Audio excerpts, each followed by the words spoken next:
अब इंट्रोडक्शन के साथ सक्सेस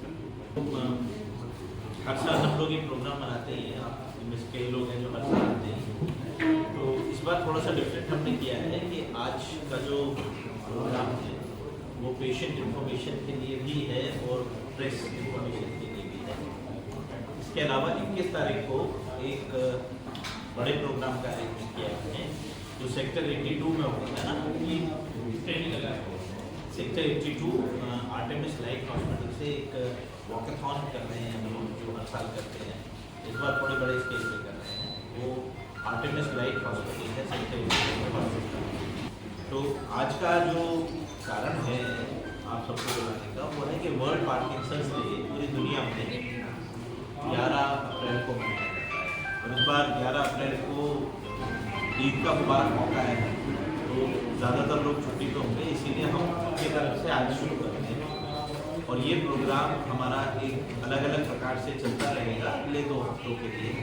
और 25 तारीख तक ये प्रोग्राम चलेगा, जिसमें पार्किंसंस पेशेंट्स को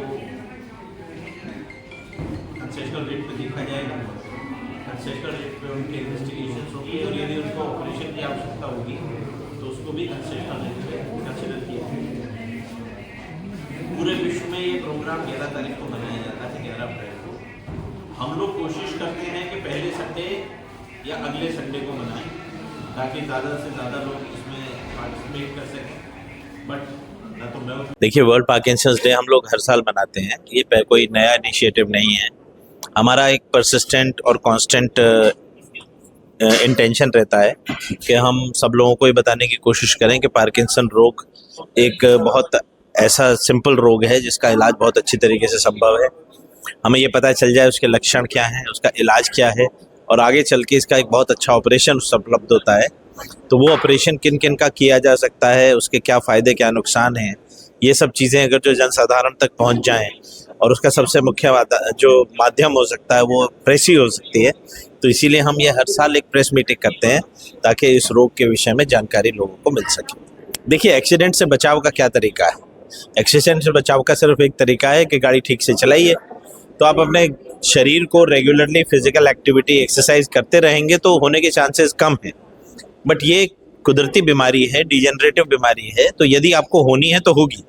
आप लाख कोशिश कर लें, अगर जो बीमारी आपको आनी है तो उसको आने से बचाव तो संभव नहीं है, लेकिन जब आ जाए तो उसका इलाज बहुत अच्छे प्रकार से संभव है। देखिए, पार्किंसन डिजीज जो है एक कोई रेयर या बहुत अनकॉमन बीमारी नहीं है। तो हम जानते हैं कि देखिए 100 लोगों में से किसी एक को पार्किंसन बीमारी मौजूद है। तो हमारी कंट्री में आप अनुमान लगा सकते हैं कि बहुत हाई नंबर है ऐसे पेशेंट्स का जिनको पार्किंसन डिजीज है। तो मैं 2 प्रॉब्लम हाईलाइट करना चाहूँगा पार्किंसन डिजीज के बारे में। पहली प्रॉब्लम ये है कि कई पेशेंट जब अर्ली स्टेज में होते हैं तो उनकी प्रॉपर डायग्नोसिस नहीं बन पाती है। उनको शरीर के एक साइड में स्लोनेस होती है, हल्का सा कंपन होता है। आमतौर पे फिजिशियन कहते हैं जी ये तो एजिंग प्रोसेस है, आप एक कुछ विटामिन वगैरह खा लीजिए, आप एक्सरसाइज बढ़ा लीजिए। अब जो मोर इम्पॉर्टेंट बात है वो ये है कि जब पार्किंसन डिजीज एडवांस्ड फेज में पहुंचती है, और एडवांस फेज में जब ये बीमारी पहुंचती है तो इसमें 2 चीजें सामने आती हैं। नंबर 1, जिस पेशेंट को सिंडोपा की एक डोज से 8 घंटे, 10 घंटे, 12 घंटे का फायदा मिल रहा था, उसको एक डोज से सिर्फ 2 घंटे का फायदा मिलता है। उससे उनकी क्वालिटी ऑफ लाइफ में क्या प्रॉब्लम क्रिएट होती है कि उनको जब हर 2-2, 3-3 घंटे में दवाई लेनी पड़ती है तो प्रैक्टिकली उनका जो दिन है इस दवाई की डोज के अधीन हो जाता है। वो अपनी हर एक्टिविटी को टाइम करके उस हिसाब से करते हैं जिससे कि वो उस टाइम पे एक्टिविटी करें जब उनको अच्छा इफेक्ट फील हो रहा है। क्योंकि जब वो इफेक्ट खत्म होता है, ऑफ फेज में जाते हैं, तो प्रैक्टिकली ये पेशेंट जाम हो जाते हैं, इनको उठा नहीं जाता, उनसे चला नहीं जाता। आप इनको ऑन फेज में देखेंगे, आपको लगेगा कि ये तो जी नॉर्मल पेशेंट है, इसको तो कोई बीमारी नहीं है। तो ये इस तरह की बीमारी है। तो एडवांस फेज में जो दूसरी चीज होती है उसको कहते हैं डिस्काइनेसिया। आपने कुछ पेशेंट एडवांस पार्किंसन डिजीज के देखे होंगे जिनके शोल्डर में, आर्म्स में एक बहुत ही अजीब सी डांसिंग टाइप की मूवमेंट ऐसे हो रही होती है या टांगे अकड़ रही होती हैं। तो वो जो पेशेंट हैं उनके लिए बहुत ही सोशली एम्बैरेसिंग है। वो उस टाइम किसी भी और व्यक्ति से मिलना नहीं चाहेंगे, या उनके सामने ऐसी मूवमेंट हो रही है वैसा देख के उनको खुद बहुत एम्बैरेसमेंट होती है।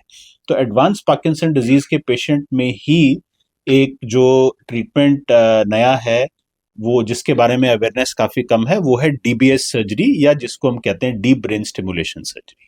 तो देखिए, जब पेशेंट एडवांस पार्किंसन डिजीज की स्टेज में पहुंचते हैं तो हम उनको डीबीएस सर्जरी के लिए काउंसल करते हैं। डॉक्टर विवेक बरून हूँ, मैं neurology consultant and epilepsy specialist हूँ। मैं आर्टेमिस हॉस्पिटल में काम करता हूँ। सो आज ये दिवस पार्किंसन दिवस के नाम से जाना जाता है। Every year it is celebrated on the 11th of April.